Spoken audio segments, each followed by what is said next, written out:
Hello engineers, আমি চলে এসেছি মডিউল 3 এর লাস্ট টপিক নিয়ে, যেটা হচ্ছে Curie's law for ferromagnetic material. তো কুরিস লটা বলতে এটা কি চাইছে? বেসিক্যালি দেখ, তোদের যে নোট দেওয়া হবে ওখানে লেখা থাকবে, মানে ডিটেলসই লেখা থাকবে যে কি ব্যাপার না ব্যাপার। তো এরপরে যে মডিউল সেখানেও তোদের নোট প্রোভাইড করা হবে। তো এইখানে জাস্ট আমি টপিকটা বলে দিচ্ছি যে কি ব্যাপার, যাতে এলে তোরা লিখতে পারিস। এবং এটা একটা পিওয়াই কিউ, মানে একটা টপিক ডিসকাসও করছি, প্লাস এটা একটা পিওয়াই কিউ, মানে একবার এসেছিল। তো কুড়ি ছিল দুটো হয়, একটা হচ্ছে প্যারা, একটা ফেরো। তো ফেরোটা পরীক্ষা এসেছিল, আর ফেরোটা ইম্পর্টেন্ট। তো দুটোর মধ্যে ডিফারেন্সটা কি সেটা আমি এই ভিডিওতেই একেবারে বলে দেবো, মানে জাস্ট একটা পার্টের ডিফারেন্স। তো শুরু করা যাক। বেসিক্যালি আমরা যেটা প্যারাম্যাগনেটিক বা ফেরোম্যাগনেটিক এর প্রপার্টি আপ পড়ার সময় বলেছিলাম, মানে আমি ইন্ডিভিজুয়াল ভিডিও করেছিলাম ডায়াম্যাগনেটিকের একটা, প্যারাফেরোর একটা। তো ওখানে আমি বলেছিলাম যে সাসেপ্টিবিলিটি যেটা, মানে কাই যেটা, কাই এম যেটা, সেটা প্রপোর্শনাল টু 1/t, মানে টেম্পারেচার যত বাড়বে তো ম্যাগনেটিক সাসেপ্টিবিলিটি তত কমবে। এটা আমি বলেছিলাম। তো এবার কুরিস লটা কি বলতে চাইছে, যদি আমি প্যারার ক্ষেত্রে বলি, তো এই কনসেপ্টটা কিন্তু প্যারা ফেরো দুটো ক্ষেত্রেই প্রযোজ্য। কিন্তু আমি প্যারাম্যাগনেটিক পুরো লিখলাম না। প্যারার ক্ষেত্রে যদি বলি, তাহলে হচ্ছে এই ফর্মুলাটাই গিয়ে দাঁড়ায় কাই, এটা কাই বলে, কাই এম, যেটা হচ্ছে susceptibility symbol, equal to C/T। এবার সিটা কি? সিটা হচ্ছে কুড়ি কনস্ট্যান্ট। সিটা আমি একেবারে লিখে দিচ্ছি, সিটা হচ্ছে কুড়ি কনস্ট্যান্ট। আর একই জিনিস, সেম জিনিস যদি ফেরোর ক্ষেত্রে আমি আলোচনা করি, তাহলে ফর্মুলাটা কি দাঁড়াবে? সি থাকবেই, কুড়ি কনস্ট্যান্ট থাকবেই, কেন কুড়ি দুটো ল বলেছে। শুধু একটা চেঞ্জ হবে, T - TC হয়ে যাবে। T - TC মানে প্যারার ক্ষেত্রে কিন্তু টিসির কনসেপ্ট আসে না, কিন্তু ফেরোর ক্ষেত্রে আসে। মানে অরিজিনাল যে প্যারাম্যাগনেটিক মেটেরিয়াল, তার ক্ষেত্রে ফর্মুলা এটা, C/T। আর অরিজিনাল যে ফেরো, তার ক্ষেত্রে ফর্মুলা হচ্ছে এটা, C/T - TC। শুধু এখানে এই একটা টার্ম নতুন অ্যাড হলো, টিসি। এবার টিসিটা কি আর সিটাই বা কি? সিটা হচ্ছে আমাদের কুড়ি কনস্ট্যান্ট। সিটা হচ্ছে কুড়ি কনস্ট্যান্ট। আর টিসিটা তাহলে কি হবে? সি ফর অলওয়েজ কুড়ি, সি ফর অলওয়েজ কুড়ি, শুধু টি ফর হচ্ছে টেম্পারেচার। শর্টেই লিখলাম, ডট দিলাম, শর্টেই লিখে টেম্পারেচার। সি হচ্ছে কুড়ি কনস্ট্যান্ট, আর টিসি হচ্ছে কুড়ি টেম্পারেচার। শুধু এইটুকুনিটা আলাদা অরিজিনাল প্যারা আর অরিজিনাল ফেরোর মধ্যে। হলো। এবার কুড়ি ছিল ফেরোম্যাগনেটিক মেটেরিয়াল, তাহলে কি? অবভিয়াসলি এটা কাইএম বাই, মানে কাইএম ইকাল টু C/T - TC। এটা হচ্ছে ফেরোম্যাগনেটিকের জন্য। যদি পরীক্ষায় আসে তাহলে তোদের এটা লিখতে হবে। এবার এর তো ডেরিভেশন আছে, মানে এই যে এইটা, এবার আসছে বেসিক্যালি এখান থেকেই, মানে কাইএম প্রপোর্শনাল টু 1/t, এখান থেকেই অ্যাকচুয়ালি এই যে রিলেশনটা এস্টাবলিশ হচ্ছে। আবার এই রিলেশনটা এস্টাবলিশ হচ্ছে। এবার ফেরোম্যাগনেটিক মেটেরিয়ালে কুড়ি ছিল যদি বলে, তাহলে নাম্বার অনুযায়ী তোদের অ্যান্সার করতে হবে। এক নম্বর বললে শুধু ফর্মুলা লিখে দিবি। যদি তিন চার নম্বর দেয়, তাহলে তোদের ডেরিভেশনটা দেখাতে হবে। আসবে কিন্তু কাইএম প্রপোর্শনাল টু 1/t, এটা হচ্ছে ভিত। এখান থেকেই তোদের এটা প্রুফ করতে হবে। C/T - TC এটা তোদের প্রুফ করতে হবে। আবার প্যারার ক্ষেত্রে দিলেও তোদের C/T প্রুফ করতে হবে। তো এটা তোদের, মানে যে মেটেরিয়াল প্রোভাইড করা হবে ওখানে দেওয়া আছে, মানে এখনো মেটেরিয়াল প্রোভাইড করিনি, করে দেবো। তো ওখানে দুটোই প্রুফ করে দেওয়া আছে।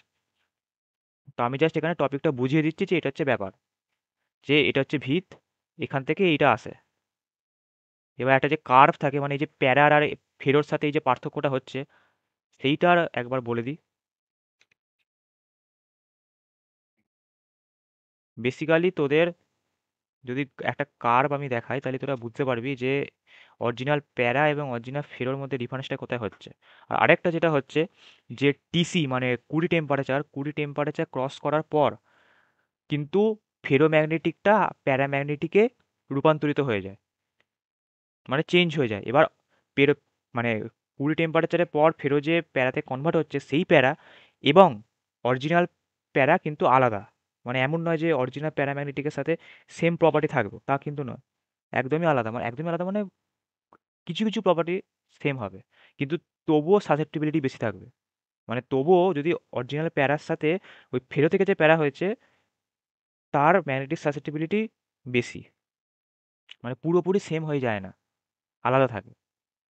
মানে ফেরো থেকে প্যারা হলেও পুরো প্যারার প্রপার্টি হোল্ড করে না যে অরিজিনাল প্যারার সাথে সাসেপ্টিবিলিটি ম্যাচ করে গেল, তা কিন্তু করে না, তাও একটু বেশি থাকে। অবভিয়াসলি যেটা খুব ভালো, খুব ভালো থেকে যদি কিছু বাদ চলে যায় তবুও সে কি খারাপ হয়ে যায়, সেইটা হচ্ছে কথা। এবার যে কার্ভটা আমাদের থাকে, কার্ভটা কেমন থাকে, ফার্স্ট হচ্ছে এই যে কার্ভটা আমি ড্র করছি এটা হচ্ছে আমাদের প্যারাম্যাগনেটিক। কেন এরকম হলো, কারণ কাই এম প্রপোর্শনাল টু 1/t। মানে আমি যদি এটা বলি, হ্যাঁ কাই এম প্রপোর্শনাল টু 1/t, মানে কাই এম প্রপোর্শনাল টু 1/t সব জায়গাতেই। তো এইখানে হচ্ছে chi m proportional to 1/t, main ভিত্তি হচ্ছে এটা, কাই এম প্রপোর্শনাল টু 1/t। ওই জন্য যত টি বাড়ছে, আর এই দিকটা হচ্ছে কাই এম এর অ্যাক্সিস মানে ম্যাগনেটিক সাসেপ্টিবিলিটি, আর এই দিকটা হচ্ছে টি এর অ্যাক্সিস। তো যত টি বাড়ছে, যত টি বাড়ছে তত আস্তে আস্তে এই কাই এম ভ্যালুটা কমছে। ওই জন্যই এরকম এক্সপোনেনশিয়াল নেচার। এবার আরেকটা যে কার্ভ দেখাবো সেইটা হচ্ছে আমাদের ফেরোম্যাগনেটিকের। তো ফেরোম্যাগনেটিকের ক্ষেত্রে কেমন কার্ভটা দেখায়, ফেরোম্যাগনেটিকের ক্ষেত্রে এরকম দেখ। ফেরোম্যাগনেটিকের ম্যাগনেটিক সাসেপ্টিবিলিটি, মানে ফেরোম্যাগনেটিকটা আমি লাল দিয়ে ডিনোট করছি, ফেরো বলেই লিখে দিচ্ছি আমি, ফেরো। আর এইটা হচ্ছে প্যারা, তো ডাক নাম আর কি, প্যারা ফেরো, শর্টে, যেমন বন্ধুদের মধ্যে হয় শর্টে। হলো, এটা হচ্ছে নীলটা হচ্ছে প্যারা আর লালটা হচ্ছে ফেরো। তো দেখ তুলনামূলকভাবে কিন্তু দেখ সবসময়তেই ফেরো যে সাসেপ্টিবিলিটি ম্যাগনেটিক সেটা প্যারার থেকে বেশি।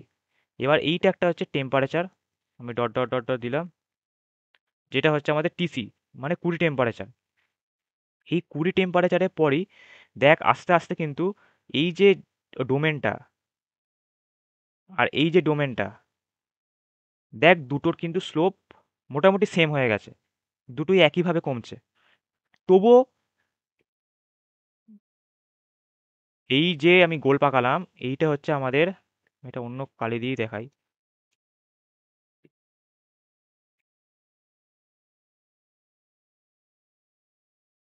হুম, এই যে তীরচিহ্ন দিলাম, এইটা হচ্ছে আমাদের ফেরো থেকে প্যারা কনভার্ট হয়েছে।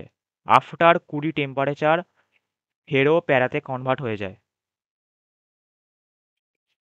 মানে ফেরো বিহেভস লাইক প্যারা। ফলে অবভিয়াসলি ফেরো যদি প্যারার মতো বিহেভ করে, ফেরো যদি প্যারাতে কনভার্ট হয়ে যায়, তাহলে ম্যাগনেটিক সাসেপ্টিবিলিটি হুড়ু হুড়ু করে কমবে। আর যেটা এইটা সবুজ দিয়ে দেখাচ্ছি, এটা হচ্ছে অরিজিনাল প্যারা, মানে প্রথম থেকেই প্যারা। আমি ওপরে আর লিখে দিলাম, থাকে ওপরে আর লেখা, ওপরে যেমন একটা থাকে আর লেখা। তো এইটা হচ্ছে অরিজিনাল প্যারা আর এটা হচ্ছে ফেরো থেকে প্যারা হয়েছে। এবার দুটো যদি স্লোপ দেখিস একইভাবে হয়তো কমছে, কিন্তু দেখ তবুও ফেরো থেকে প্যারাটা বেশি। তাই অরিজিনাল প্যারার সাথে কোনোদিন সেম হয় না। আর এই যে 20 টেম্পারেচারের কথা হচ্ছে, যে 20 টেম্পারেচারের পর যেটা হয়, এবার 20 টেম্পারেচারের পর সাসেপ্টিবিলিটি কমে, ম্যাগনেটিক সাসেপ্টিবিলিটি কমে। তার আগে অবধি দেখ ফেরোর খুবই বেশি আর প্যারার খুবই কম। এবার কন্টিনিউয়াসলি দেখ প্যারার ওপরেই কিন্তু ফেরো কাপটা রয়েছে, মিশে যাচ্ছে না 20 টেম্পারেচারের পরেও। তো তার কারণটা কি, আমি এদিকে তীর চিহ্নটা নিয়ে গেলাম। এর যে ফর্মুলাটা কাই এম এর, সেটা আমি কি লিখেছিলাম, 20 টেম্পারেচার টি মাইনাস টিসি, এটা লিখেছিলাম। আর এখানে দেখতে পাচ্ছি 1/t, আর এখানে হচ্ছে টি মাইনাস টিসি। এবার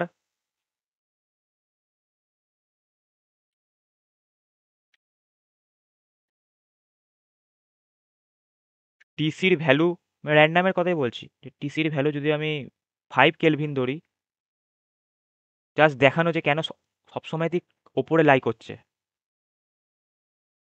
আর র্যান্ডাম একটা টেম্পারেচারের ভ্যালু ধর 100K, 100K না 10K, 10 কেলভিন,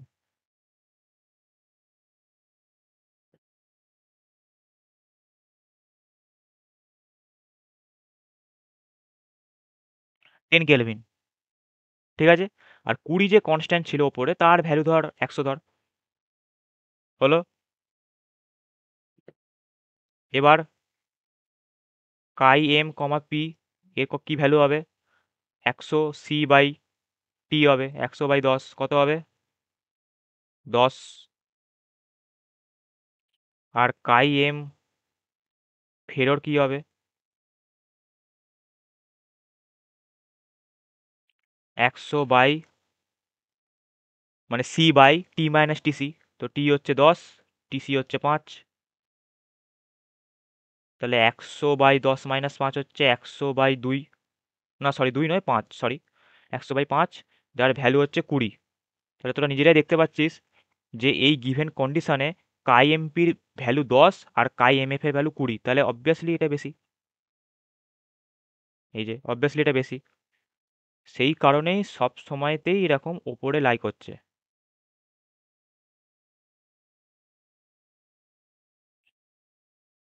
এইটাই ধর র্যান্ডাম একটা ভ্যালু ধরলাম, ধর এইটাই,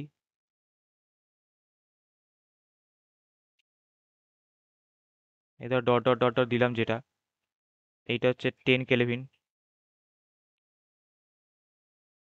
এই পয়েন্টটা, এই যে এই পয়েন্টটা হচ্ছে 10 কেলভিন, হলো? দেখ তোরা কার্ভ তো নিজেরাই দেখতে পাচ্ছিস, যদি কার্ভ থেকেও দেখিস, এই ভ্যালুটা দেখ আর এই ভ্যালুটা দেখ, কার্ভ থেকে দেখতে পাচ্ছিস বেশি। এইটা হচ্ছে প্যারার, এটা হচ্ছে ফেরো, আর এছাড়া ইকুয়েশন থেকেও তোরা দেখলি, তাহলে আশা করি বোঝা গেছে। আর আরেকটা যেটা বলে দেওয়ার, সেটা হচ্ছে বেসিক্যালি প্যারার ক্ষেত্রে 20টাই বলে, এবার ফেরোর ক্ষেত্রে যেটা আসে সেটা হচ্ছে 20 উইস ল, মানে 20রই ল, কিন্তু ফেরোর ক্ষেত্রে এই নামটাও অ্যাড হয়, যেটা হচ্ছে CURIE,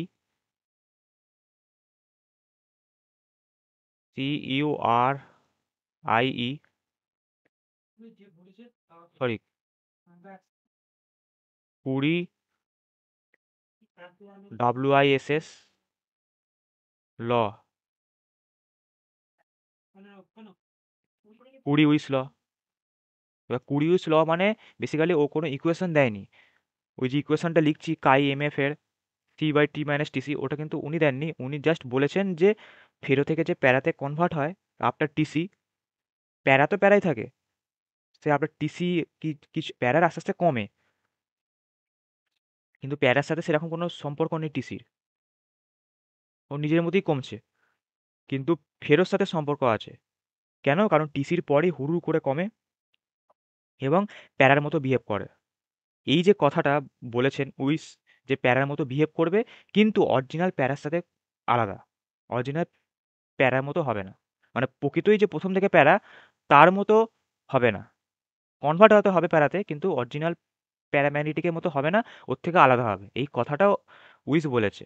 আর 2টো ল প্রোভাইড করেছে, একটা প্যারার জন্য যেটা হচ্ছে C/T, আর ফেরোর জন্য C/T - TC। তাহলে বোঝা গেল। এরপর নেক্সট ভিডিও নিয়ে দেখা হবে, সবাই by. If I make you crazy, just take it easy.